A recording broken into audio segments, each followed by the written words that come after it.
Class 10th NCERT पुरानी वाली book की एक्सरसाइज 4.3 कर रहे हैं क्वाड्रेटिक इक्वेशन का।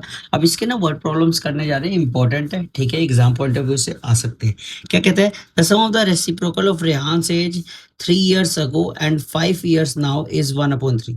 कहता है रेहान की एज जो 3 साल पहले थी और जो 5 साल आगे होगी, दोनों का रेसिप्रोकल करेंगे और जब प्लस करेंगे तो आंसर आएगा 1/3। ठीक है, सबसे पहले तो रेहान की प्रेजेंट एज पता होना चाहिए। Let the present age of Rehan भी x, है ना। एज ऑफ रेहान 3 साल पहले x-3 और 5 साल पहले 5 साल बाद नाउ कह रहा है तो x+5। ठीक है, अब क्या कहते हैं, दोनों का रेसिप्रोकल, रेसिप्रोकल मतलब 1 में x-3 प्लस 1 में x+5, दोनों का क्या आ जाता है 1/3। सम कह रहा है तो प्लस कर देंगे। अब जब एलसीएम लेते क्या करते हैं, दोनों को मल्टीप्लाई में लिखते हैं, लिख दिया। इसमें इन दोनों में से क्या नहीं है, आप कहोगे x+5 इंटू में 1 कर देंगे। सिमिलरली इसमें से क्या नहीं है, x-3 इधर लिख दिया।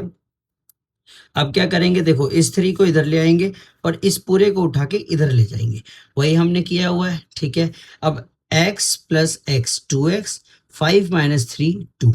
सिमिलरली 5x - 3x 2x और x² प्लस 2x - 15। अब 3 को अंदर दोनों से मल्टीप्लाई कर देंगे, हमने मल्टीप्लाई कर दिया 3 को दोनों से, 6x + 6 इक्वल्स टू दिस। अब फिर इन दोनों को उधर ले जाएंगे और सॉल्व करेंगे, x² - 4x - 21 आ गया। अब जब इसको a² + bx + c से कंपेयर करता हूं मैं, तो मेरा आंसर क्या आता है, a की वैल्यू मेरी बेटा यहाँ से आ जाती है 1, b की वैल्यू -4 और c की वैल्यू -21। अब b² - 4ac करूंगा तो देखो ब्रैकेट में है तभी ये जो है ना प्लस का हो गया, वरना आप माइनस कर देते तो गड़बड़ आंसर आ जाता। तो ब्रैकेट्स में करना बहुत जरूरी है। b² - 4ac जैसे ही करोगे यू विल गेट 100। d की वैल्यू 100 आ गई, d की वैल्यू जैसे ही 100 आई, आपको पता है √d हम करेंगे, ये 100 आ जाएगा। इसको सॉल्व करेंगे, कैसे करेंगे, माइनस, फिर b की वैल्यू -4 है प्लस √d मतलब 10, 4 + 10/2 7 आ गया यहाँ से। ऐसे यहाँ माइनस कर देंगे, -3 किसी की भी एज नहीं होती, नॉट पॉसिबल। तो प्रेजेंट एज रेहान की कितनी होगी, 7 years। समझ आती है बात, ठीक है।